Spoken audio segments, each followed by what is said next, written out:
Real Housewives of Potomac Part 3 reunion. Y'all, disappointed is not even the word. Like, I don't even know what I'm going to say. I'm going to think of something to name this video. But this Part 3 reunion was, what was it for? I mean, y'all could have did the 90-minute special last week and could have just brought the men out and had the whole exchange. Part 1 and Part 2 was much more entertaining than Part 3. It was just a latch on. You know, we've been saying for years that these 3-part reunions are not necessary. And as time has went on, depending on the show, depending on the situation that happened on the show, sometimes they can be necessary, but it's very rare. And this was a situation where it was just not necessary at all. But let's talk about it. So Mia and Jacqueline, they start going back and forth. They both bring out their shiny new boxes. We really didn't learn much new. I wrote down my notes, child. We really didn't learn much new about Mia. Besides the fact that at one point Mia was in Atlanta and Gordon was looking for her. And so Gordon contacted Jacqueline. And he was mad about the fact that she met up with her ex-boyfriend's mom. I don't know what for. Maybe they was trying to get money out of her. I don't know. We don't know. But I was just like, well, that's weird. Mia said, when Jacqueline said that Mia needs more DICK, Mia felt like there was a direct dig at Gordon because Gordon, unfortunately, is a survivor of prostate cancer. And so sometimes he can't perform, allegedly.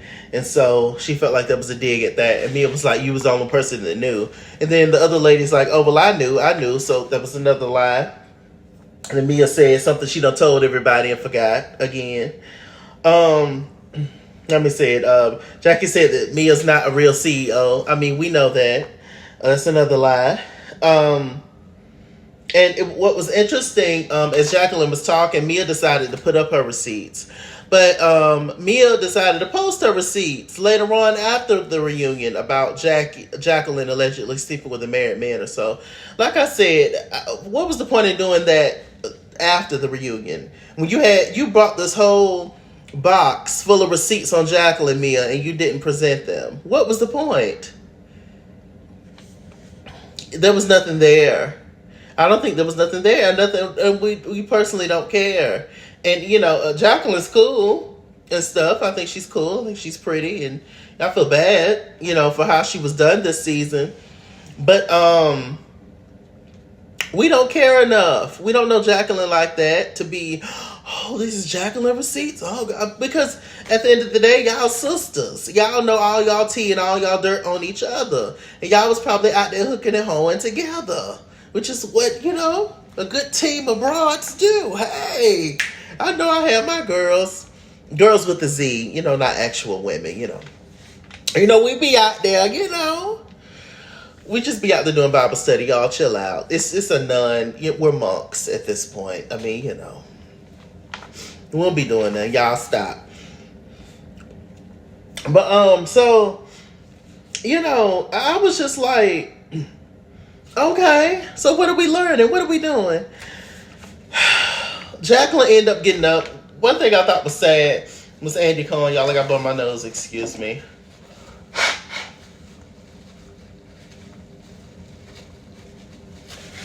Okay. One thing I thought was sad was Jacqueline, what Andy said to Jacqueline. He was like, well, you gained some friends, but you lost your sister. That kind of hurt my feelings. Not that I give a damn, really, but it just kind of hurt my feelings. It was like, well, that is kind of sad. And like I said, just for the sake of the family's sake and all that, because now Jacqueline's family is mad at Mia. And like I said, these girls have been knowing each other since they was 14, 15 years old. And you know, it's sad that the whole family now done turned on Mia. Even though, you know, your family's going to have your back, and rightfully so, because Mia is a lot. But still, you know, I do pray for that situation that they come back together. Truly, because Jacqueline's family is a big part of Mia's life. So, hopefully. Okay, Charrisse came out there. You know, I thought Charrisse looked pretty. I did. Well, I saw the little ponytail. It was just giving me very proud family, proud family. They'll make you scream, scream, and make you wanna sing. It's a family thing, family, proud, proud family. It was very proud family. It was very true. I don't know, just like how it was curled and styled. I could see Charrisse as a proud family character. Anyway, I thought she looked pretty. I said what I said on my community tab when I gave my opinions of the looks. Charrisse, I think, was the second worst dress, I think.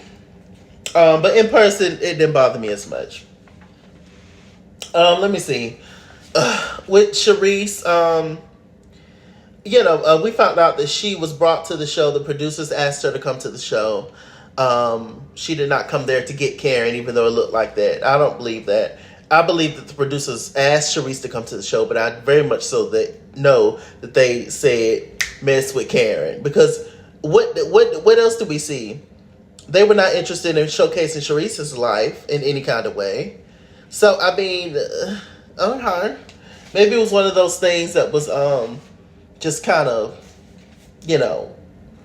already known about, but not said.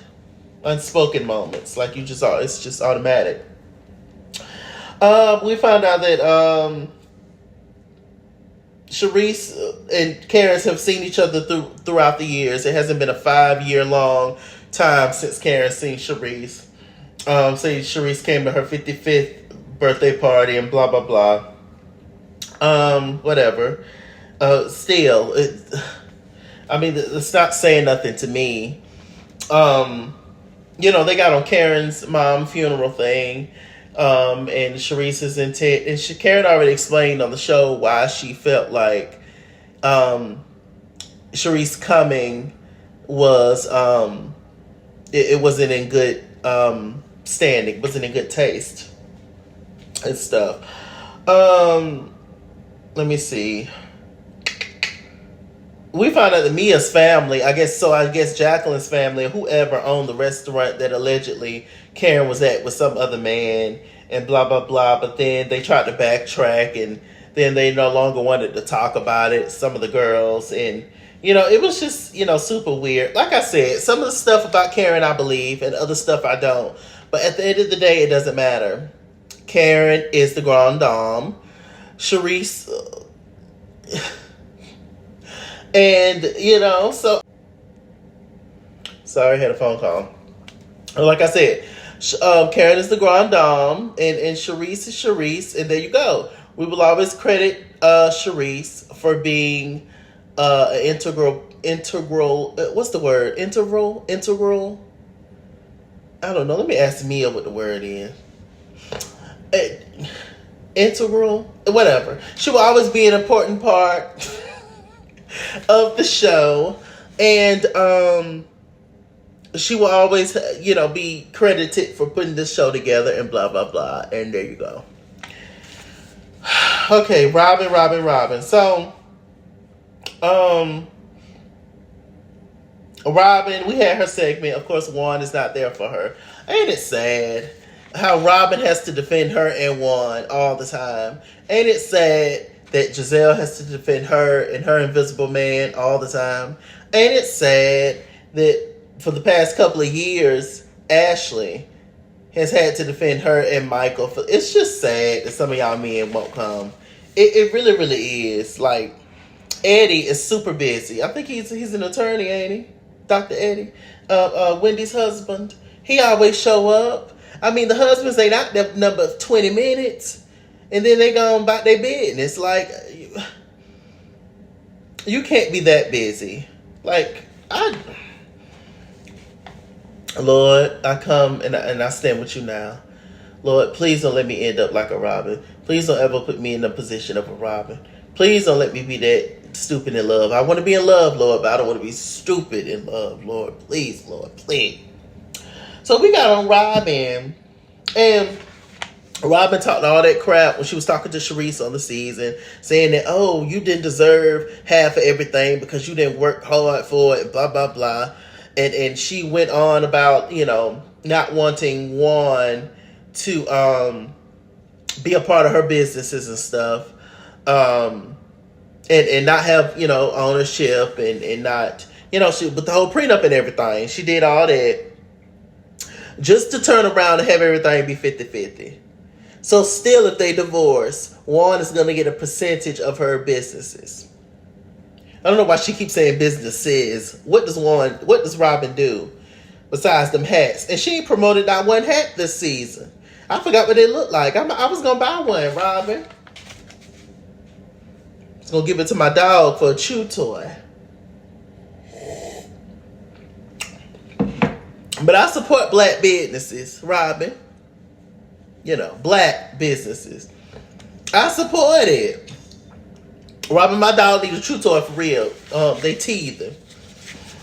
So, I don't know. I ain't seen not one hat this season. But hey, her businesses. Besides the hat business, what else do you do, Robyn? You ain't sold no houses. Was she in real estate or flipping houses? I don't know. But, yeah, did all that. Just, I say, Juan has Robyn exactly what he want, huh? Exactly what it is. A clown if I ever seen one. You hear me? I just pray to God I don't end up, because I'm a lover. I'm a Libra. And I'm a lover. And you know, my God. I just pray. That's all I can do, really. Let me see. They got on Robyn and her not inviting Wendy to the family fun day. She kept reiterating to Wendy that she has nothing against her kids. Wendy said, I don't know that. And we don't. Wendy said also that Candiace has never hung out with her kids outside of her or Eddie by themselves. So why would I send Auntie Candiace when I love Candiace? That's my girl. But I ain't never sent my kids with her. You know, that's a different thing. And Andy asked Robyn, would you send your kids with Candiace in the situation? She was like, yeah, I probably would. Child bye. And furthermore, it wouldn't be that big of a deal if Robyn sent her kids with Candiace, because her kids are a lot older. So they can, you know, look out for themselves in a certain, you know, sense. So it wouldn't be that big of a deal, you know. But Candiace would have to watch her kids, because her kids are small, especially that little girl, you know. But I saw it, and that was my whole thing. I was like, does Candiace even have a relationship with Wendy's kids? Like, y'all, it's unfortunate, because Eddie has siblings, Wendy's husband. And, you know, his siblings don't have nothing to do with them. So, of course, they don't have nothing to do with the kids. So, they have actually biological aunties and uncles that they don't even have nothing to do with, you know. Not that that's Wendy and Eddie's fault, but I'm just saying, you know. So, that's it. Robyn, you was a clown just all season, just clownery. They got on the whole compensate thing with Juan's alleged situation and all that stuff going on as we know about it. She glazed over it. It's, you know, it's a legal matter, so we can't talk much about it, blah, blah, blah. And she said that Juan has been used as a scapegoat in that situation and whatever. I'm just like, okay. So, we bring out the men. They got on Gordon. Gordon, he got emotional about Mia's health scare, the rash. Let me see. Ray, he said that Karen allegedly cheating is BS. Ray won't know anyway, because I'll tell you, they prop Ray up and Ray just sit there and watch, you know. Ray don't be knowing what be going on. But he say it's BS, so hey. Gordon never penetrated one of Mia's friends. He don't have to. I mean, because it's free fall in their relationship. So, I mean, he don't have to mess with her friends. I mean, it just pick up anybody, really. But if Gordon can't perform, then what is he doing with them girls? He ain't doing it but itching them, ain't he? Just getting on their nerves. He got to be paying them. If he can't, you know, do nothing, I mean, he ain't doing it but wasting them girls' time. They got Johns to see. They got men to see. You know, when they really gonna feel something. Y'all stop. Okay. Let me see. So we got on the whole Gizelle thing. With that and Chris. You know, Chris was getting Gizelle together. He was just like, you know, you've had your interview, you've had a lot to say. And so this is my time to speak. I haven't said nothing and got the opportunity to say anything. And he's correct. He hasn't. And, you know, Chris started to yell at Gizelle and kind of give her stuff. And he was really holding back his frustration. Now, Black History Month just recently ended. And I would somewhat partially have Gizelle's back if it was still February. But since it's March, the month of Mariah Carey's birthday, March 27th, darling. What is it? 3/27, 1970, darling. Something like that. But anyway, it's Mariah Carey's month, darling. A whole bunch of divas born this month. Aretha, Shaka, Diana. Who else in March? I think Lady Gaga, Jessie J. I think Sarah Vaughan, Celine Dion at the end of the month. You know, it's a lot of, you know, divas this month. It's a diva month, March. Anyway, let me see. See, I lost track, y'all.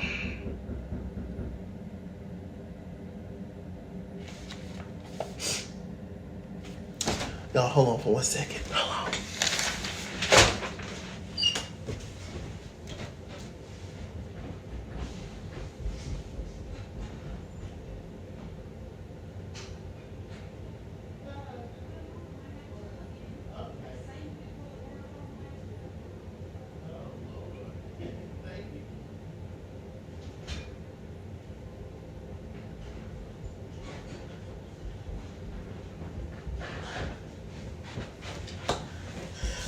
Okay, y'all. Sorry about that. Okay, so I'm not starting this video over. So if y'all sat through that, y'all are some real ones. I appreciate y'all. I love you to death. Okay, so they got on. I'm gonna learn how to edit all this shit out one day. But guess what? You think it's gonna be today? So, yes, they brought up Gizelle and let me see. What was I saying? Yeah, so Chris was yelling at Gizelle. Like I said, I'll be more inclined to defend Gizelle if it was February, anything that was. But listen, my point I'm trying to make is whether it was February or not. Let's take the jokes out of it. What Gizelle did to Chris was awful. And since now we know that Gizelle has a history of doing this, it's just like, well, you know. So I don't know. How do y'all feel about that? What's sad, what's interesting is that it took a white man to bring Gizelle down. But when Gizelle was coming at Eddie last season, I mean, I didn't hear much more over a whisper.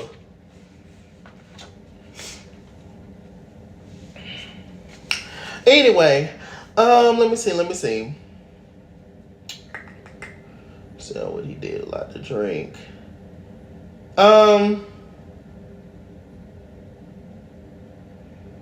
You know, we got on the whole thing that happened last season with them, and Chris was drunk. Chris drunk every reunion. And, you know, how the whole situation unraveled. Chris is saying one thing, Gizelle is saying something else. You know, it's just a situation where Gizelle felt uncomfortable, but she made it seem like he did something to her. He tried to touch her or whatever, and that wasn't the case at all. So she put extraness on it, but she don't understand how the extraness can affect somebody's life. And of course, she don't care, you know. So Gizelle said that she brought up the whole situation about Chris. She wasn't going to say anything, but she said she brought it all up because of what Ashley said, that he was in her DMs. Replying to a story, an Instagram story, is not in somebody's DMs. That's not the same thing. You know, so all he said in the DM was, you should have came to the Z. Or whatever he said, which is his restaurant that he was working at the time. That's all he said. How did she take that inappropriately? I don't know. And these people have been working together for years now. So I'm sure he thought that he was just casually talking to a friend. But no, you can't be friends with these people. I'll tell you. Let me see. And then Ashley, she brought up her dumb stuff that she always say. Let me see. Gizelle apologized to Chris about the sneaky link situation. But she didn't apologize for the full situation and everything. I said, well, Lord. And then Ashley had, Candiace, she had her big rant where she got on Gizelle. And she said that y'all know what she said if y'all watched it. I was like, ooh.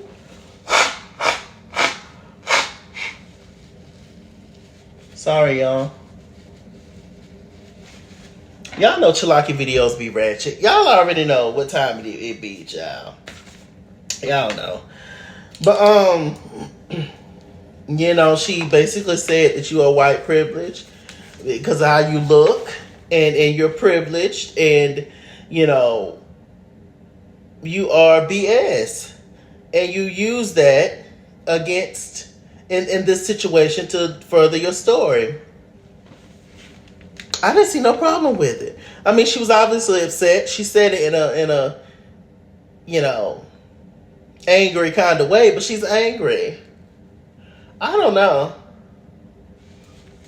I didn't have a problem with it. And I heard some people on Twitter I saw some tweets and they were saying, oh, well, if she have kids, they will be mixed, more than likely light and stuff. And how can you say that? And, what if somebody said that about your kids and blah, blah, blah and all this? I'm like, look, regardless of any of that, that don't take away from Candiace's experience as a dark-skinned black woman.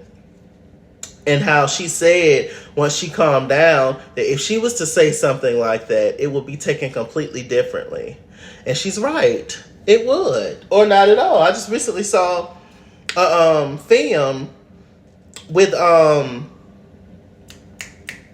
Garcelle from Real Housewives of Beverly Hills and the Jamie Foxx show. Fancy. It was about black girl, her daughter had been abducted and how the town didn't do nothing and blah, blah, blah. How, went missing and because she's a little black girl. I mean, it went on for years. Look at the thing with Robert Kelly and that whole situation. Robert been doing that for years, since he was a teenager. And look how long it took for Robert Kelly to finally, be prosecuted. So, I mean, it's the truth. And it's because he was doing that to majority black girls. I mean, can we talk? It's amazing to me that these women are their ages and they act as if they don't know what Candiace or Wendy is talking about. It's crazy. But I'm going to need a more uniformity between... I'm going to need a more unified moment between Wendy and Candiace. Because in certain ways, they're disconnected. That's how I know they're not that close. And I'm not trying to force a relationship. But what I want Wendy and Candiace to know is that y'all two beautiful, accomplished, amazing, brown-skinned women don't have anybody else on the show but each other. Because them other heifers do not have y'all back whatsoever. And y'all need to get that. And even if you got to fake it, y'all need to link up. Y'all need to link up and chain up and have each other's back at all times. Because they gunning for y'all. They coming for y'all. Straight up. And of course, in any opportunity Ashley has to come for Candiace, she does. So she came for Candiace about that. And she was like, oh, so you want to backtrack? And we just had the colorism conversation. And, now you're bringing that back into the group. What are you talking about, Ashley? This will always be a part of this show. Colorism, racism, all that is a part of life. And definitely this will always be a part of Potomac. Forever and always. What do you mean? And that was not a conversation about colorism. That was a brief. That was a dictionary definition. That was 5 minutes. Colorism. That topic is way bigger and longer than a 5-minute conversation that y'all had on Potomac. It runs so deep, and none of y'all really are equipped to talk about it, which is why y'all should have had a moderator. You know, Wendy is very smart. Candiace is very smart, and they are brown, dark-skinned black women. Brown-skinned, dark-skinned. Y'all get it.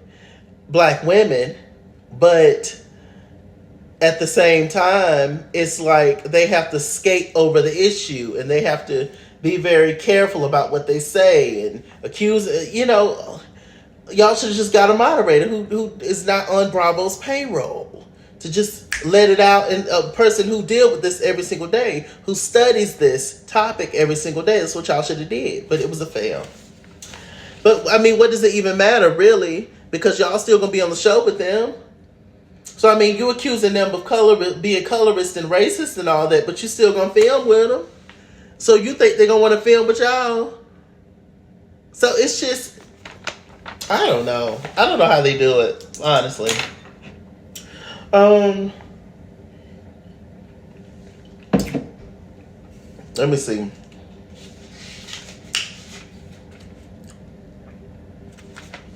Let me see.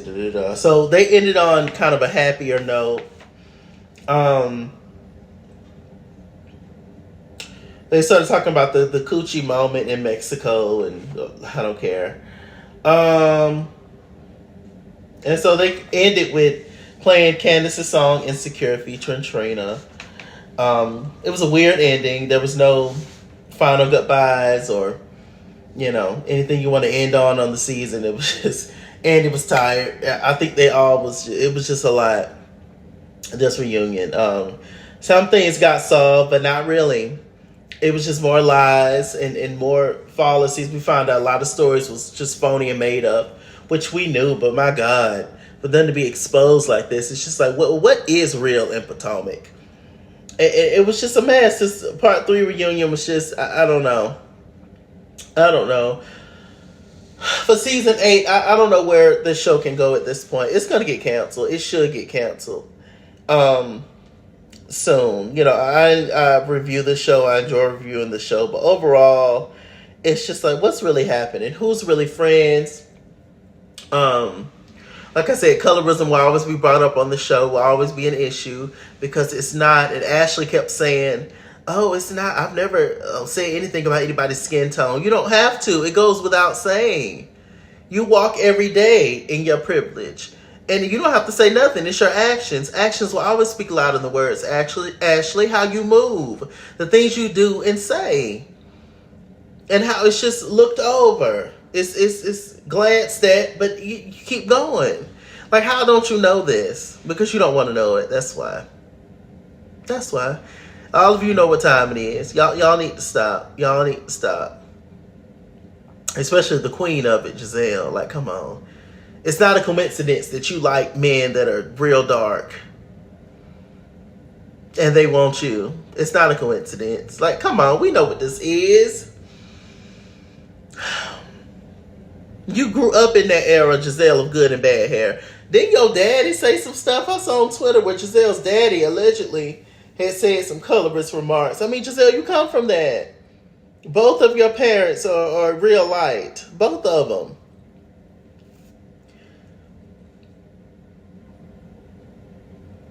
I would love to speak to somebody or hear somebody in Gizelle's family that knows her in her history. Like, Gizelle, stop. You know what time it is. You know what this is. And you think because you got brown-skinned daughters, that somehow, you know, expels you from everything. It don't. That has nothing to do with you, really. Because they're going to have a completely different experience as you. It just ain't happened yet because they are of privilege. But child, please.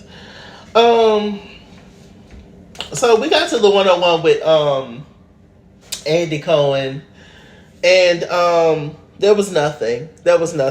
I was hopefully expecting to Andy to say, Robyn, you're fired or you're demoted or something, but there was nothing. So I'm assuming this entire cast is going to come back next season to talk about what? Candiace and Gizelle are done. Wendy and Gizelle are done.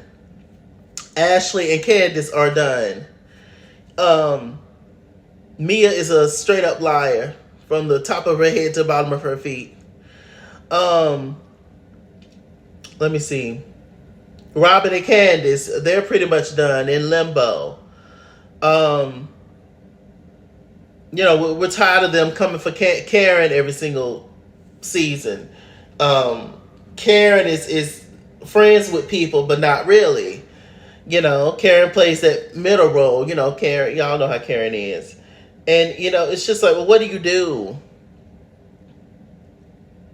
Gizelle didn't even want to accept a hug from Wendy. Like, I don't understand. Like, what do you do? I don't know. I don't know where the show can go. I don't know. It's ruined at this point. It is completely ruined. Anyway, y'all tell me what y'all thought about this nice, lovely edited review. And tell me what y'all think in the comment section, child. And I'll see you guys later. I have so much more to review. What's the future of Potomac, huh? Let's talk. With that said, I'm Mr. Chalaki on Google+. Follow me at @ItsKingsWar on Instagram and Twitter, at @ItsKingsWar89 on Snapchat, King on Facebook, Mr. Chalaki on Cash App and PayPal. And as always, run me my money or run me my fade. Run me my money the way I get paid. Stay black, stay tuned, and I'll see you guys later.